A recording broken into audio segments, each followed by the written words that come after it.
beg to move this House do now adjourn. The question is that this House do now adjourn, and I call Luke Meyer. Thank you, Madam Deputy Speaker, and I declare my role on the Ecclesiastical Committee. I'm grateful that we've been granted this opportunity to discuss a serious matter, one of importance to our constituents, to the Church of England, and most importantly to the victims and survivors of abuse. I'm grateful to all honourable and right honourable members who are here on behalf of their constituents. Madam Chair, as a member of this place and as a Christian who believes in the Church and the positive, powerful role it can play in our communities, I believe that the stories of survivors and their calls for change must be heard, both here today and by the General Synod of the Church of England. That means for those here in the chamber and in the gallery and watching at home, Madam Deputy Speaker, it is important to note that this debate may include difficult matters, but I trust that this will be a measured debate. This is a sensitive topic, and I know that members on all sides will want to advance the interests of those who have suffered abuse within the Church. My constituent, Dame Jasvinda Sangera, will be known to members across the House for her campaigning on abuse of many kinds. She served as the survivor advocate on the Church of England's Independent Safeguarding Board. In this role, she worked closely with survivors, some of whom are joining us today. My team and I have worked with her since my election last year. Along with her colleague Steve Reeves, she advocated for survivors by escalating their cases for review, challenging processes and pushing for justice. I commend her and her work. And Madam Deputy Speaker, in preparation for this debate, I met with members of the group of survivors involved with the Independent Safeguarding Board sample cases. They call themselves the ISB 11. I've heard stories that I will never forget. And what struck me most is that they see themselves not only as survivors of the initial abuse they received, but also as survivors of the Church's safeguarding process, a process which has forced these brave and courageous people who have stood up to power to relive, lengthen, and even amplify the abuse they have received. I will give way. I thank my honourable friend for giving way and for the way he's laying out this debate. Does my honourable friend agree with me that independent safeguarding is absolutely paramount? Because as my honourable friend was saying, these survivors of this abuse have had to relive it over and over again, but also an establishment where you're supposed to feel the most safest. I thank my honourable friend. I couldn't agree more, and this is the crux of the speech to which I will turn.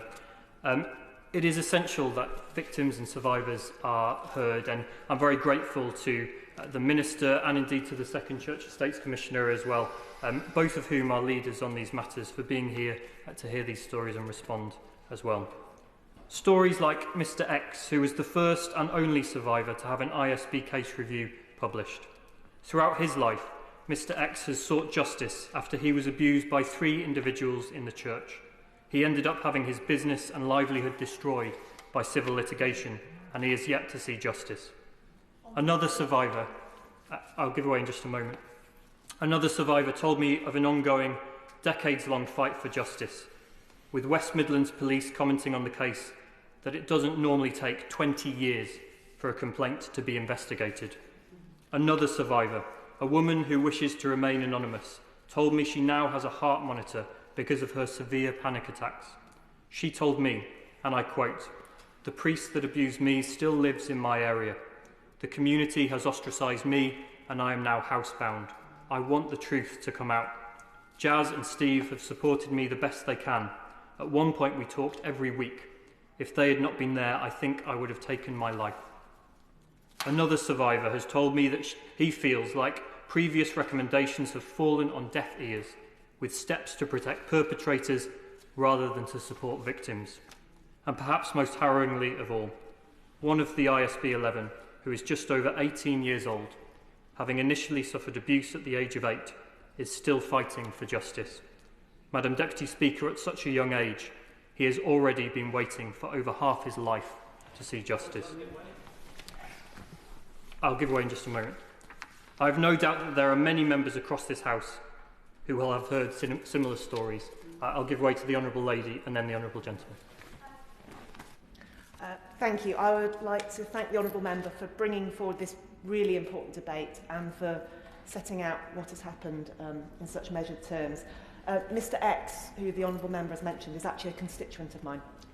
And I spoke to him this afternoon, and he described to me the catalogue of betrayals that he has been subject to from the age of 12 through to now at the age of 56.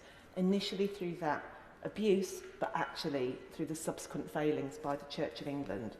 So I would like to thank my constituent for retelling his story to me. That's the 28th time he's had to retell his story to a stranger, and for sticking his neck out to try and get change. He told me that he's lost the ability to walk away from this. So does the Honourable Member agree with me that it's only through getting meaningful accountability from the Church of England that he will get justice? Well, I absolutely agree with the Honourable Member, and hearing Mr X's case and reading the report that was published, it is stark, the experiences that he went through. Of course, he is one of the ISB 11 and there are many others as well. They all must see justice. I'll give way to the Honourable Gentleman. Madam Deputy Speaker, can I commend the Honourable Gentleman from Middlesbrough South and East Cleveland for bringing this forward. I spoke to him beforehand. I suppose I, like others, seek the same levels of legalities wherever it may be. So does the Honourable Member not agree that the Church of England, and indeed all charitable bodies, must be subject to the law of the land in exactly the same manner, whether religious or non-religious, and those who are working with vulnerable adults or children should have training and background searches done as much as for a church hall as they would have done for the local community hall, and that safeguarding has to be the same standard right across this great United Kingdom of Great Britain and Northern Ireland. Justice is what we're after. Luke Meyer. Well, I absolutely agree with the Honourable Gentleman, and the point he raises reminds me of a line from the second Alexis J report. I spoke to her at the weekend, and it's something she reiterated to me, that church safeguarding service falls below the standards for consistency expected and set in secular organisations, whether they be local authorities or anything else. Before he moves on, will he give way? Absolutely. I thank my honourable friend for giving way, and he is making a very powerful case. And he's right to say that many constituencies have been affected by this, and have got and members will have constituents who have suffered abuse through a place where they should have felt very, very safe. And it's the same in my situation. A constituent contacted me participating in football activities, experienced abuse as a young child, and it has affected the whole of his life. His mental health has been shredded, and the lack of accountability, the lack of seriousness, the slow pace from the Church of England in taking these cases seriously and giving people the justice that they feel is necessary. And now we're in a situation where the Church just doesn't seem to be catching up with the expectations of modern society and the kind of safeguarding that happens in every other institution and organisation that works with young people and vulnerable people. Does he agree with me? The Church really has to pull its socks up and get its act together if it's to restore the faith that this country should have in this most honoured of institutions. Well, I completely agree with my honourable friend. She's a real champion for her constituents and for all her constituents. And sadly, the case that she has outlined is all too familiar with the many other cases across the country. We owe it to these survivors and others who have endured physical, emotional and spiritual abuse to highlight the serious shortcomings in the Church's safeguarding structures. Too often, while instances of abuse may have lasted moments, the Church's processes for investigating and reviewing these cases have been painfully slow, frustrated and needlessly complex. Madam Deputy Speaker, it cannot be right that the systems intended to support survivors often further traumatise them. I too have been told stories of those who tragically have taken their own lives in the view that their perpetrators will never face justice. Survivors tell me of the feeling of feeling trapped in a seemingly endless cycle of uncertainty and distress. One told me that they will not feel fully comfortable while this issue is, and I quote, kept within the walls of the Church. It is our response... I will give way. Thank you very much to my honourable friend for giving way, and I appreciate his efforts in getting this debate held. I've raised the issue before in this House about the possibility of the Church of England being accountable to the public through being subject to the strictures of the Freedom of Information Act, and was advised that this was unsuitable because it technically is not a public body. And yet it is an institution and part of the fabric of this country.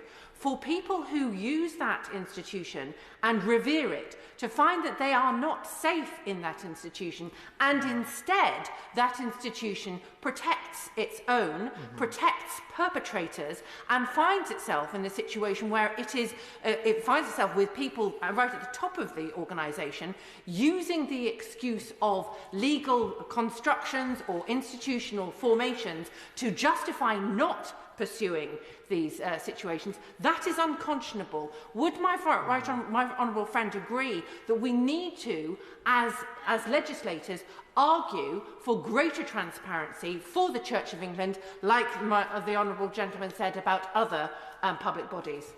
Before the member gets back to his speech, I can see this is a very serious and important debate, but interventions must be short. Luke Myers. Thank you, Madam Deputy Speaker. I completely agree with my honourable friend, and she has a long career of holding powerful people to account in many different ways, and as she outlines, this is a case of an institution where it's very difficult to get accountability and transparency. I'm glad that we have this forum today to discuss these issues, but Parliament itself is quite limited in terms of the ways we can hold the Church to account. I sit on the Ecclesiastical Committee, and we have to wait for measures to come forward from Synod to be approved. There is some discussion as to whether that committee ought to have greater powers to hold the Church to account. But the broader point is the same as the one I answered the honourable gentleman with, which is that the Church falls below the standards required of other organisations. I'm really grateful for my honourable friend not only bringing forward this debate, but the nature and the way that he's bringing forward the debate. Does he agree with me that the technical nuances which caused the Church of England to go for option 3, not option 4, could be overcome by the fact of formulating a process of accountability around the safeguarding structures within the Church of England to ensure that any provider of such services did have a strong line of communication to hear what's needed in places like York, where we've got a cathedral, which I understand is where some of the challenges are coming from? Maya. I do agree with my honourable friend, and there were various issues raised at Synod. One of them was around the Charity Commission, and I've discussed this precise issue with Professor Jay, and it's her view that there is nothing in this that cannot be resolved. I understand the Charity Commission are taking a direct interest in safeguarding at the moment, and I hope that an arrangement can be made on that point. But the point she makes is right, that there are too many blockers here, culturally and in terms of technical details, and actually what the Church needs to do is move forward with pace and make sure that victims and survivors see justice. It's our responsibility in this House to do all we can to urge the Church to act so that these failures are addressed, that survivors' voices are heard, and so that meaningful, sensible and effective reforms are implemented. We've touched on one of the main reforms earlier, and I'll come to that in a moment. But before I do, let me be clear. I have the utmost respect for local clergy up and down the country who are doing so much work within our communities, and so too do I respect the laity and all the volunteers who are doing good work to keep people safe, from the church wardens to the local parish safeguarding officers. They too are let down by systemic failure, and many of them are crying out for change. In fact, it's my understanding that the sample carried out by the Church's response group to the J report not only finds that survivors support the recommendations, but so too did the majority of local clergy.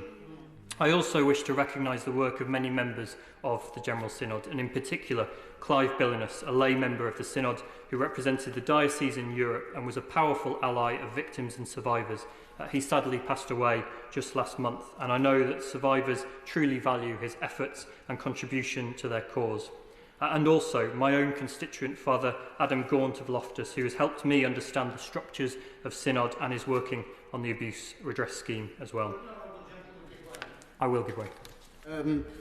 I thank the Honourable Gentleman for giving way, and he's making a powerful speech. Speaking as a member of the Church of England and someone who has served as on parochial church councils and as a church warden, I recognise that how important it is that we actually move forward.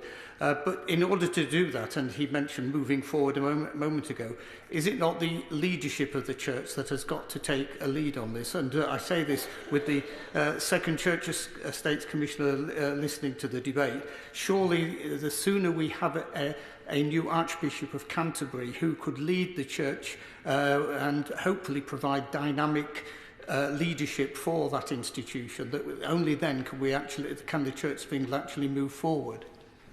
Luke Meyer. Well, I thank him for that intervention, and what I would say to him is that, as I will say in a moment, the church has been making various decisions on this, but has not been moving forward with the pace that is required. And my intention in bringing forward this debate is to shine a light on that and urge them to act with pace. But I thank him for making that point. I've listed various individuals and groups within the church, and my intention with this debate is not to diminish or tarnish any of their contributions, but to highlight how processes have not functioned, how survivors have been let down, and what we can do as a house to encourage the church to implement better structures.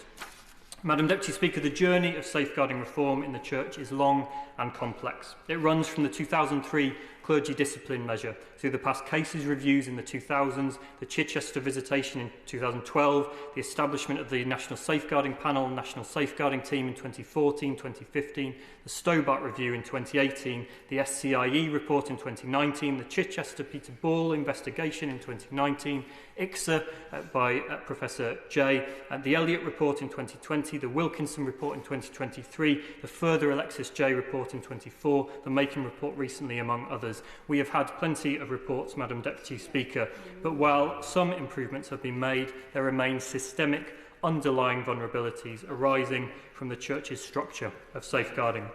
Survivors have told me that there are complex, hard to navigate structures and slow, institutionally defensive responses. And what emerged from around 2020 was a call for an independent structure to oversee safeguarding practices. Archbishop's Council debated what this should look like, whether to create a fully independent body or to establish a board for oversight of safeguarding which would develop further independence. This is the ISB, which was established in 2021. There were problems which affected the ISB, as the Wilkinson Review explored, but its work was important. It built trust with victims and survivors. In fact, Mr. X told me that he was initially sceptical of the ISB when it was set up, but said that it went on to provide a ray of hope for the survivor community. By 2022, it had started reviewing cases and making recommendations, with the first published in the November of that year. But as Wilkinson found, there was a lack of trust between the ISB and the Church's safeguarding structures concerning how recommendations should be implemented.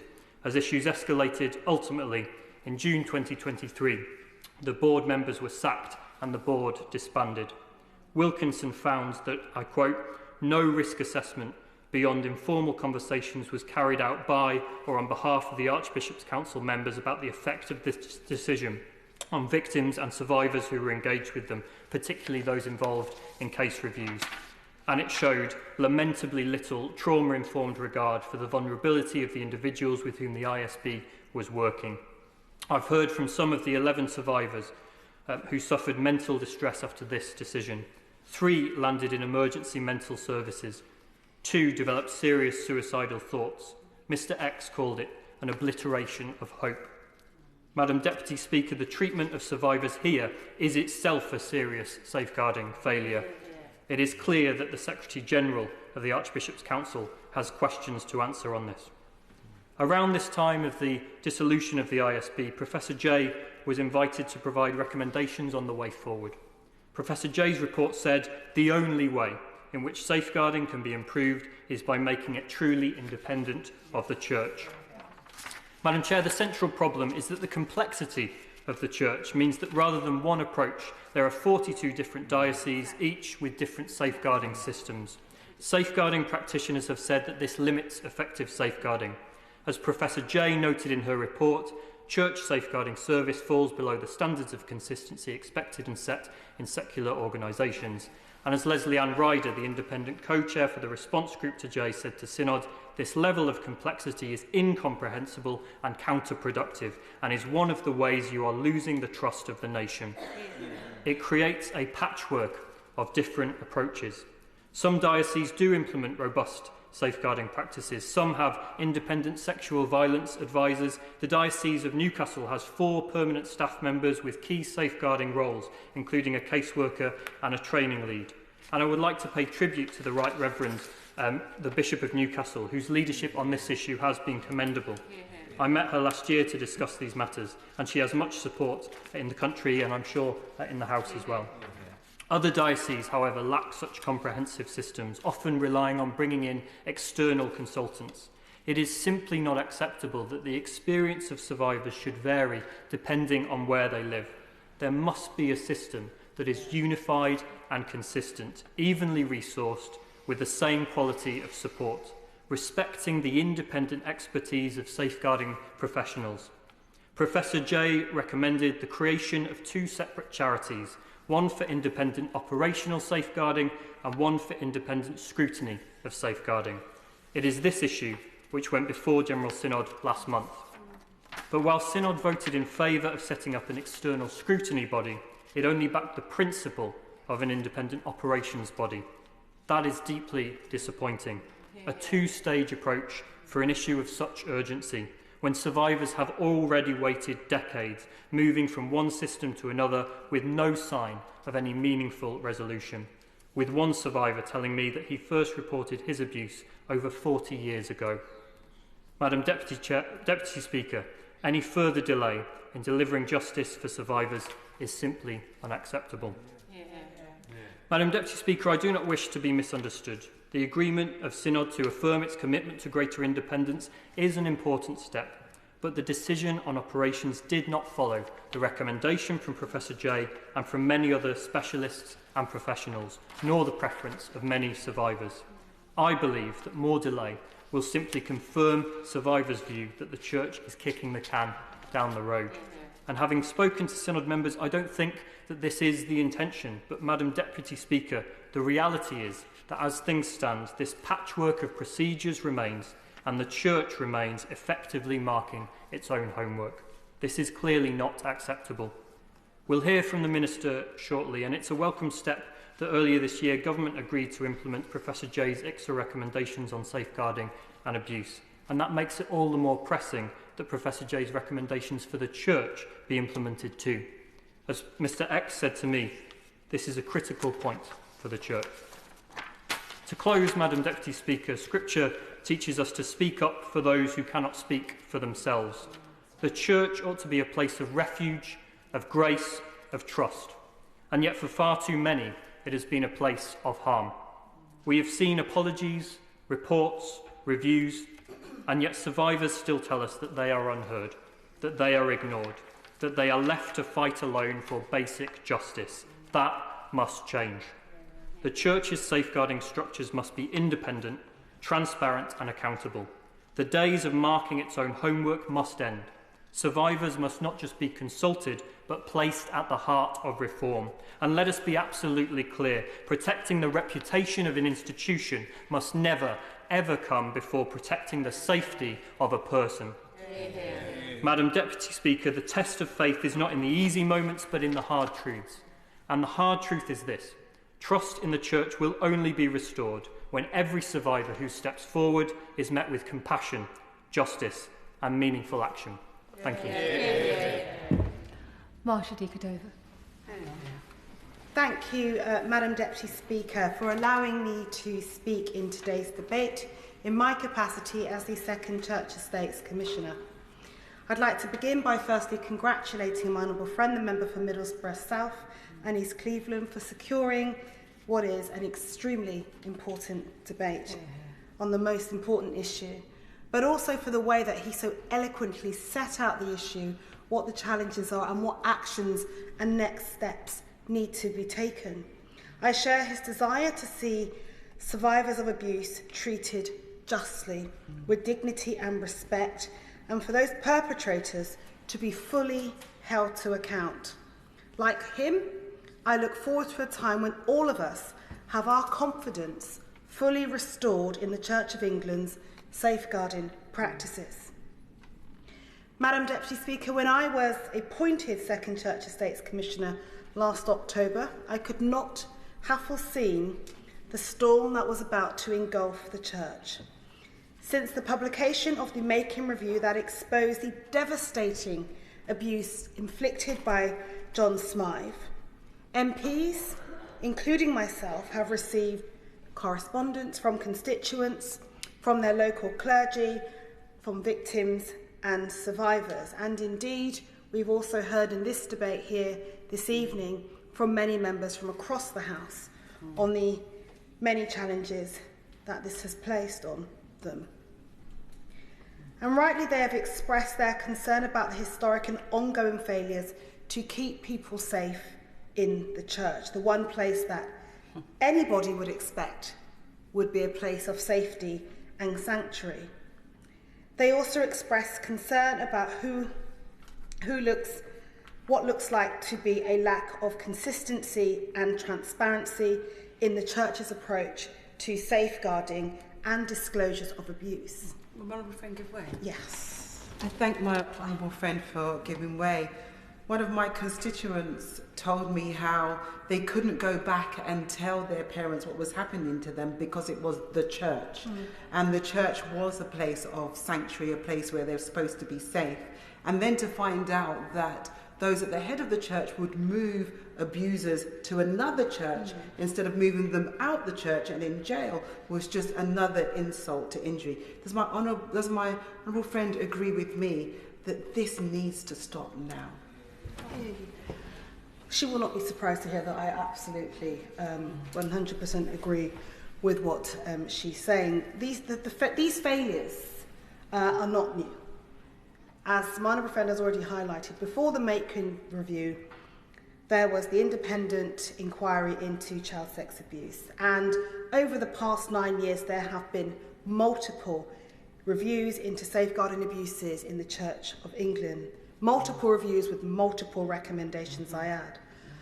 And while there has been some positive steps or changes, and I want to commend those who have been working for the work that they have been doing from the National Safeguarding Team, and many in our local parishes and dioceses around the country, they have all been working incredibly hard, but I think we can all collectively agree that more is needed to be done. Victims and survivors have been waiting too long, and we've come to a point where both Parliament and the public need to see the church fully committed to change.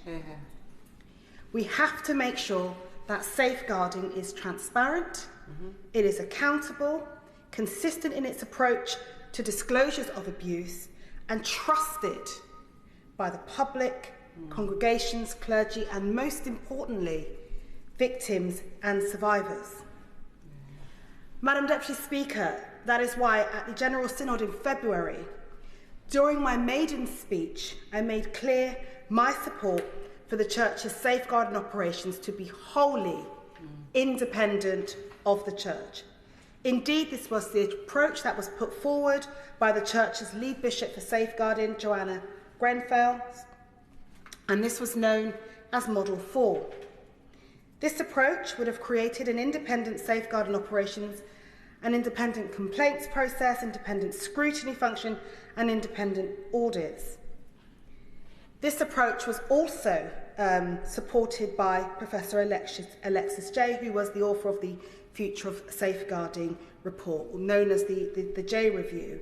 And this view was also shared by local clergy in my constituency of Battersea, where they made clear to me that while they are getting on with the day-to-day work of serving and supporting their local community at the front line, doing the church's work, they want to see the church as an institution show some humility. Like me, they do not think the church should mark its own homework. Therefore, it was a huge disappointment to me that Synod chose not to back a wholly independent model of safeguarding. Instead, they opted for the creation of an external scrutiny body to examine the church's safeguarding practices, and this was known as Model 3.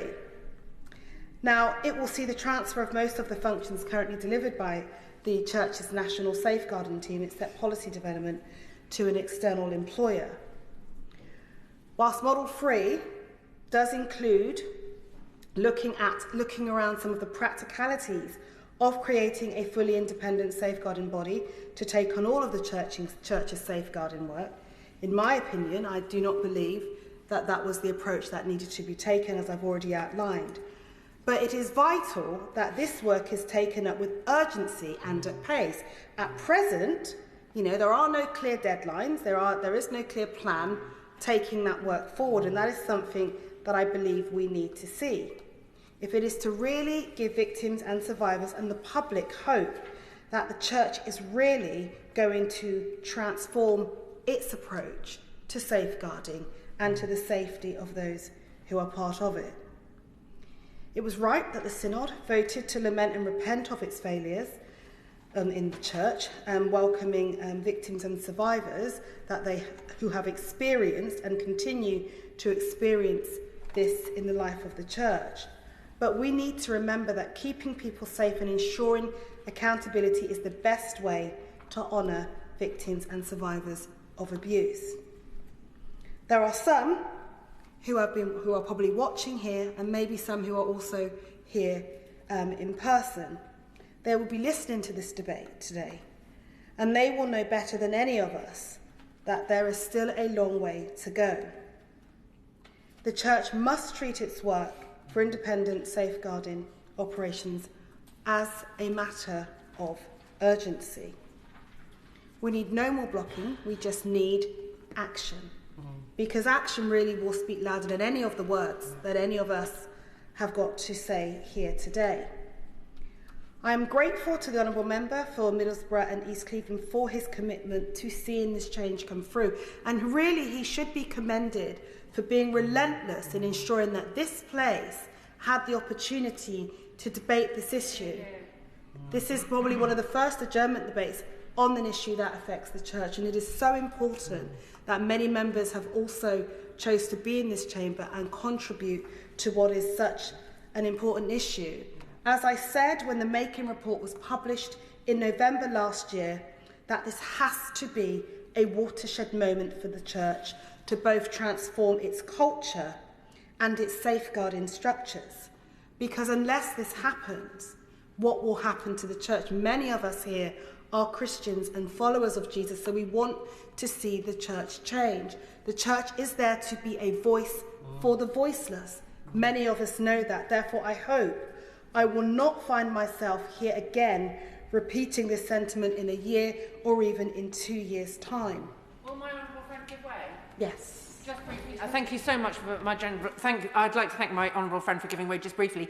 But the point that we are talking about here is not just about changing structures, changing safeguarding attitudes and culture, but arguably changing structures. While there is power being held by a small number of people who are refusing to let go of that power, it is becoming increasingly visible that it is impossible to change that culture. So basically, the structures of the church themselves need to change.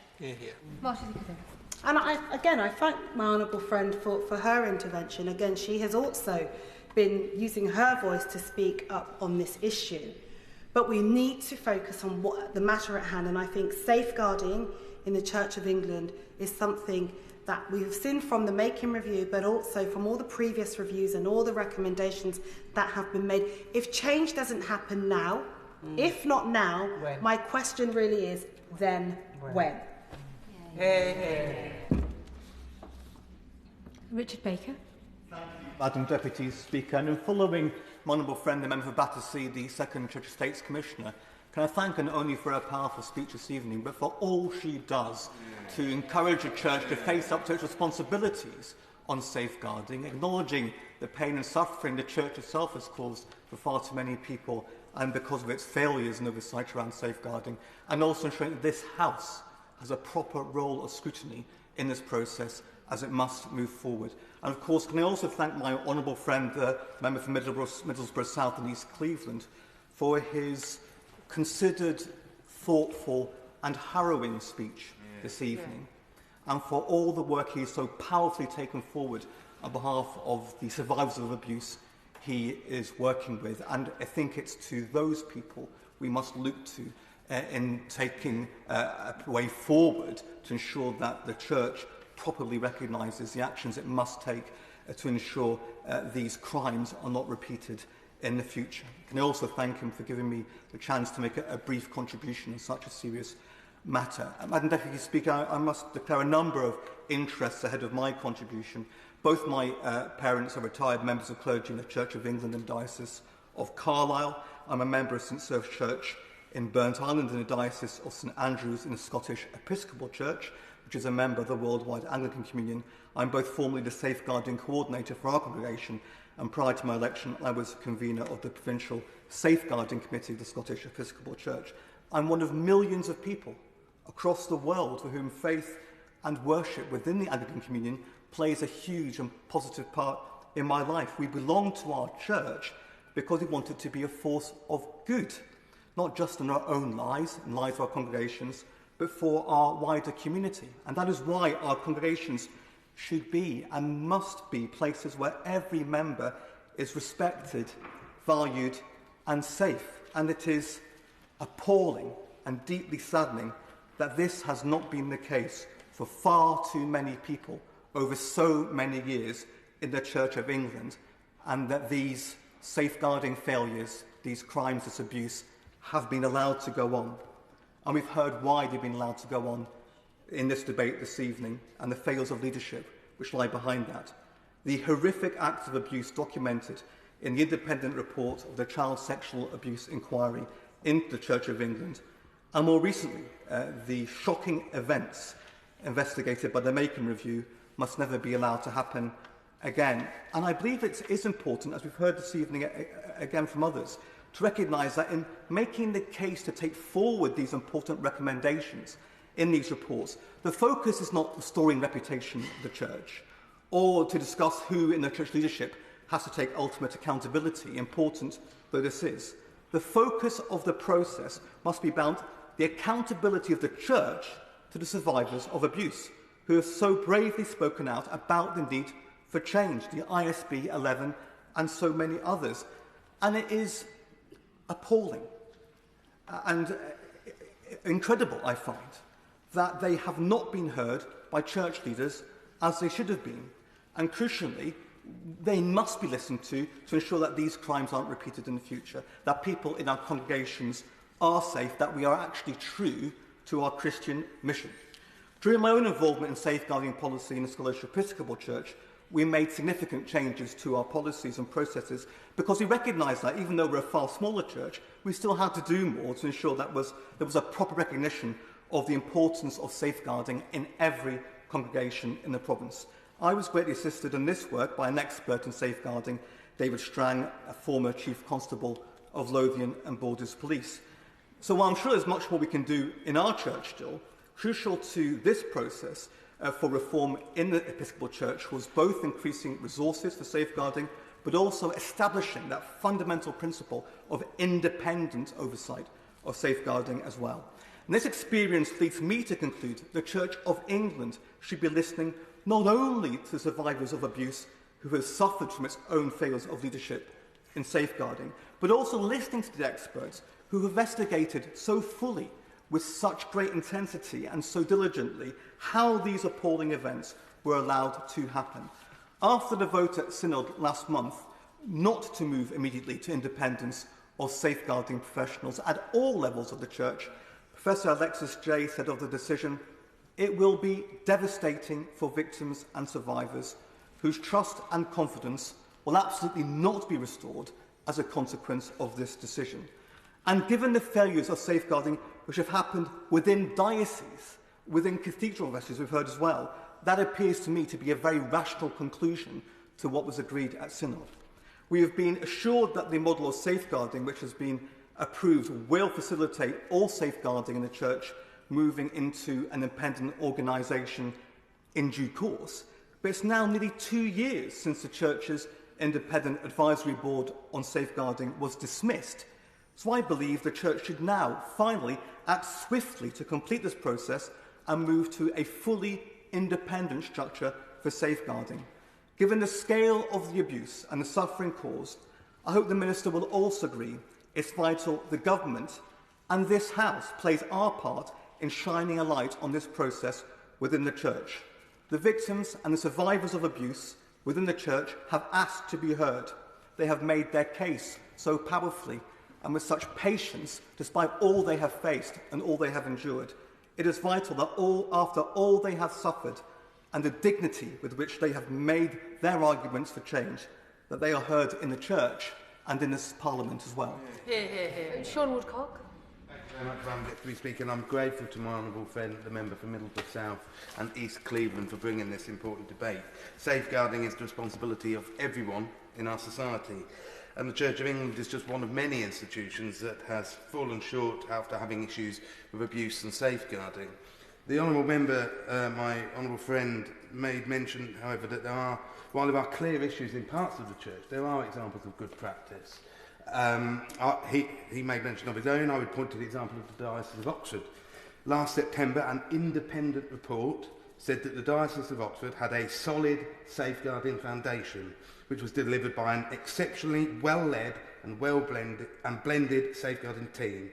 It also commended what it described as a safeguarding first philosophy and congratulated the parishes in the diocese for their work on the front line, where talented parish safeguarding officers lead by example and where collaboration is strong.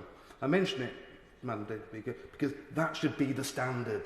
It shouldn't be a postcode lottery. That should be the standard across the Church. And I think it's proof that it can be done by the institution, but that it's not being done in too many cases. Because what victims want is a victim-centred approach, and one that is not about protecting the reputation of individuals or the institution. What is needed is practical action, and the victims must also have confidence, quite frankly, that those who have been involved in the Church's failings are not able to influence future decision-making in this area. That's why I think the decision of the General Synod on this is entirely regrettable and one to be lamented by this House.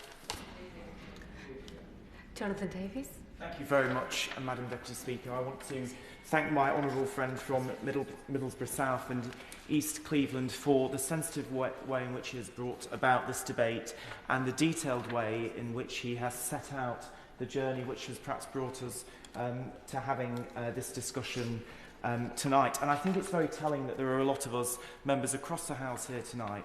Of course, we stand with victims and we're appalled that there have been so many, but I'm sure I speak for many of us when I say that we are passionate about the Church of England, what it stands for, what it seeks to do, how it seeks to lift us to another plane and give us hope.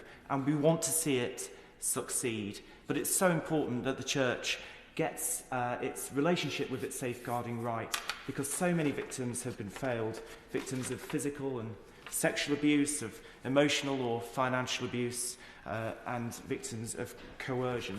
And as the Church of England is the established church, it enjoys a privileged position within this country. It's right that it is accountable to Parliament and that we are having this debate in this way. But I also think it's important to note that it's not just the Church that has had issues with safeguarding, as profound as they may be.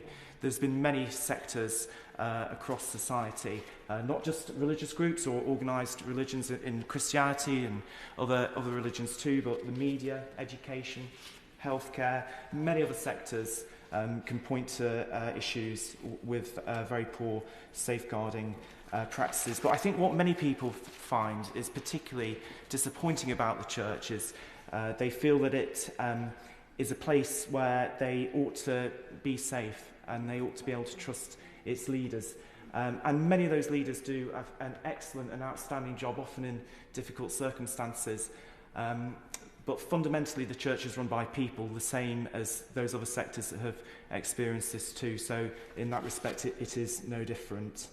I do just want to touch a little bit on how the Church has responded in some respects to some safeguarding issues, where in an attempt to redress its failings of the past, it has been ham-fisted in how it has dealt with cases of people who perhaps have not met the threshold for being on the receiving end of sanction, for something which they may or may not have done. And I'm reminded of the case of Bishop George Bell, whose reputation was solid, only to be found to have deemed not to have committed any crime at all. And there are instances of that which will never go reported, and those people carry around that burden with them as well. And it's important as the church learns to deal with being proactive about safeguarding and supporting victims, that it also learns to ensure that it doesn't take people who should not be in a safeguarding process or should perhaps be investigated but no further action should be taken. It's important that the church understands that it must balance that, because if it is taking action against people to safeguard its own reputation, it's failing a whole different set of people too. And I'm sorry to have seen some cases like that through the course of my work. So I'm pleased that the church is beginning to come to terms with what it needs to do to put this right, so that people trust it more than they have been able to in recent years, and that it is keen to learn lessons. But it is deeply disappointing that the church has not chosen to have an independent process to give people more trust, to remove the almost political priorities of its leaders and their desire to save their reputation, and that's leaders right from the top down to parish level, in favour of something that can be more objective about individuals' cases as well as wider policy. So as I began, we are desperate for the church to succeed. It brings so much to all of our communities. There will be food banks that happen because of what the church does. There are social activities that bring people together, and that's aside from all the work that it does to support people in their faith and to give them hope. So we do need it to succeed. It is the custodian of so many of the world's most important buildings. It makes a fantastic and huge contribution to our cultural life, but it absolutely must get this issue right. And if it fails to do so, it will face an existential threat. And I can't countenance that as an Anglican, as a proud Anglican. I want to see the church succeed, but it must get this right by victims, and it must embed the change that it needs to embed, change its culture so that it's not characterised in these terms going forward, so that we're not having to discuss this issue any further, and that the church can get on with what it is here to do. End of the backbench contributions, and I call the Minister, Jess Phillips. Thank you, Madam Deputy Speaker. I first of all want to thank everybody who has spoken in the debate today, with special mention to the member for Middlesbrough and South East Cleveland for both the passionate and detailed manner in which he took the House today through the issues. The stories of victims that we have heard today are harrowing, not just in the facts of their abuse, but also in the ignorance and the shutdown that has been described by the Honourable Member for Middlesbrough and, in fact, Mr X's constituency MP as well. And I suppose that is the issue that compounds. The member for Mid-Derbyshire talked about this issue being an issue that is faced in many institutions. The Church of England or any religious institution is not alone in having faced safeguarding issues and problems over the years. It is in how we react to that safeguarding challenge and what we put in place that sets things aside. It is not for the government to tell the Church of England how it has to have its processes, and that is the synod is there to do that. What I would say, and one of the things that was not listed by the honourable gentleman when he was listing institutions that had faced safeguarding issues, is that this institution faced safeguarding issues. I recall, and many of the people who are here today were there then, that one of the things that we did here in this institution, and certainly people like me fought for, was that we have an independent process to oversee issues of sexual abuse and violence within this institution. Safeguarding is rightly the responsibility of all, and I am grateful for the important contributions made today, and I welcome the opportunity to talk about the government's approach to safeguarding. Let me be clear, whilst I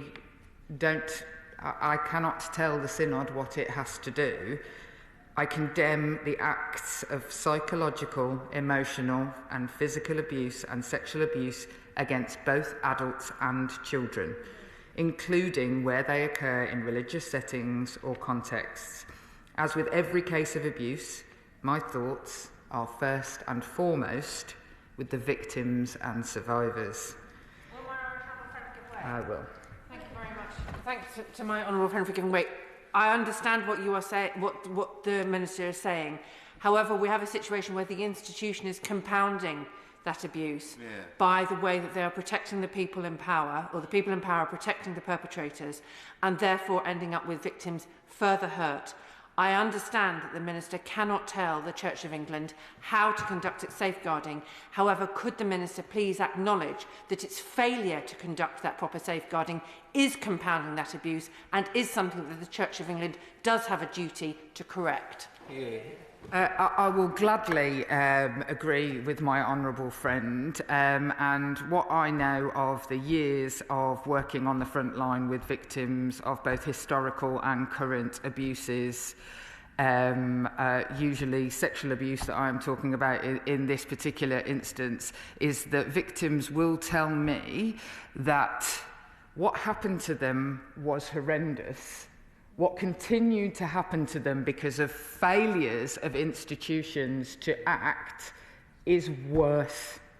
It is a longer, more traumatic experience and whether that's our court systems, our policing systems, our local authorities, and in this instance, the church, we have opportunities as those who take a role in safeguarding to do the right thing. And it's not always easy. It's not always easy to do the right thing straight away and to get everything perfect. And I don't think anybody is asking for that. But it is very, very important that the processes that are put in place, and we have to do this as a nation, let alone what the church has to do, are there to make sure that even if the perfect outcome doesn't happen, justice is not always served, but that the process people go through doesn't cause further harm. That should be the bare minimum that victims should have to expect. We are committed to tackling all forms of abuse against children wherever they occur, including the despicable crime of child sexual abuse. And that... I will go for it. I thank the Minister for giving way. I'm very grateful. I welcome the Government's commitment to implementing the ICSA recommendations, particularly the introduction of mandatory reporting, which should go a long way in tackling abuse in religious settings.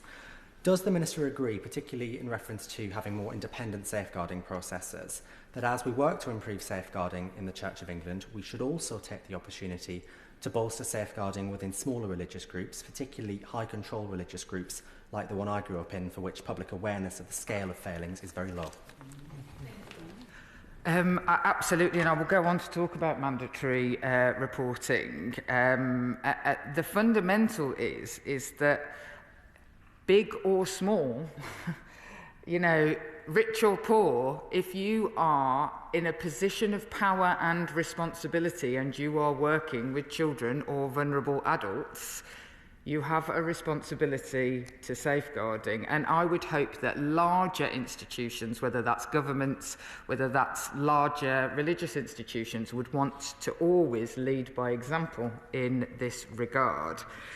The government has included, as has been mentioned, the commitment to introduce the mandatory duty for those working with children to report sexual abuse and exploitation, making it a clear legal requirement for anyone in regulated activity, which will include the church, relating to children in England to report to the police or local authority if they are made aware a child is being sexually abused. We are pleased that this was introduced in the Crime and Policing Bill last week. We have also committed to making grooming an aggravating factor, to toughen up sentencing, setting up a new victims and survivors panel, And we will also set out a clear timeline for taking forward the 20 recommendations of the final report of the independent inquiry into child sexual abuse. We too, as a nation, had recommendations from Professor Alexis Jay, and it's very... we like to do reviews. Institutions and governments like to do reviews. And you won't always agree with every recommendation or even be able to do every recommendation. But what is the point of doing constant reviews if, when you're just a person who stands and says lessons will be learned, lessons have to actually be learnt? Actions following on, and the sort of litany of reviews that was detailed by my honourable friend from Middlesbrough, it would seem as if there is probably a lot of actions that could be currently being undertaken. The government is committed to safeguarding and protecting children from harm across all settings, and there are already many legal powers in place to protect children, and local authorities have a legal duty to investigate where they believe a child is suffering or is likely to suffer significant harm. Keeping children safe in all settings is our priority, and we are driving forward important work, including updating guidance for staff and parents regarding out-of-school settings, strengthening guidance for local authorities on their legal powers to intervene, and the upcoming call for evidence will inform long-term proposals for safeguarding reform. The government has introduced the landmark Children's Wellbeing and Schools Bill into Parliament, which puts protecting children at its heart, in addition to other measures like the 2023 update to the government's Working Together to Safeguard Children's statutory guidance. The bill will improve information sharing across and within agencies, strengthening the role of education in multi-agency safeguarding arrangements, and require the implementation of multi-agency child protection teams so that children are better protected in both schools and out-of-school settings. We will not let up in our efforts to safeguard and protect children and adults. It's crucial that we continue to step up prevention efforts, drive up reporting, bring more offenders to justice, and to ensure that victims and survivors receive better care and support. I will. I'm grateful for what the Minister is saying, in the light that there has been cited that there could be a technical reason with the Charity Commission as to the roles of trustees within the structures of cathedrals. Would she meet with the Charity Commission to ensure that if there is any impediment, that it's worked through, and if necessary, this place legislates to remove that impediment? I thought the Honourable Lady was going to go on to ask me a very technical question about trustees on cathedrals, which I would have, as characteristic for me, would have stood up and said, I don't know the answer to. But actually what I can absolutely do is commit to meeting with the Charity Commission to talk with them about what the impediment in this instant appears to be, because actually it almost certainly has read across for safeguarding in other institutions, and if this is in fact an impediment, then as the Minister for Safeguarding I would be keen to find out what impediment that is. There should be no status that is protected from scrutiny, and cultures of silence through willful ignorance or worse, malign intent to safeguard reputations above children must end. It must end wherever we see it. Lamenting and repenting is all well and good. But what my mum used to say to me is, sorry is just a word you say. Changing your behaviour proves to me that you are sorry. We owe a debt to the victims who come forward about any institutional abuse. We owe them more than lamenting and repenting. We owe them change. The question is that this House do now adjourn. As many opinions say aye. Aye. The ayes have it, the ayes have it. Order, order.